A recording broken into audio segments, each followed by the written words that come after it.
Hi, I'm Mike Thomas, President of Kiwi Indian Motorcycles Inc. This video we're going to go over different connecting rods, mainly the female. The males didn't change much over the years.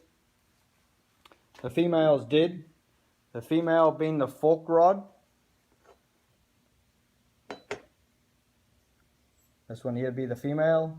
This would be your male.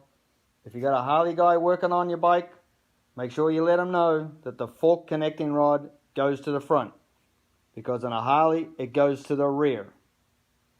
The early ones, just a plain simple bottom end supporting the race.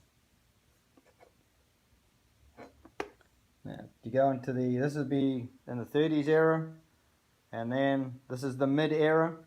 Next you see it's got a gusset around here, so there's actually more material around the race, and it's got a gusset.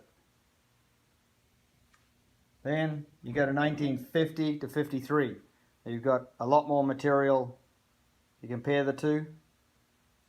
Actually, like this area here is being brought all the way up. This is the ultimate high strength one, 50 to 53.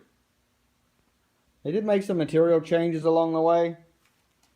Some of them are going to gusset in here. Yet later ones they don't. Some have got a slotted oil groove for the wrist pin bushing. Some have just got a hole. I particularly like anything that's unobstructed. It's got nice grain structure. When it's forging, it's nice and flowy. There you have the difference in the female connecting rods.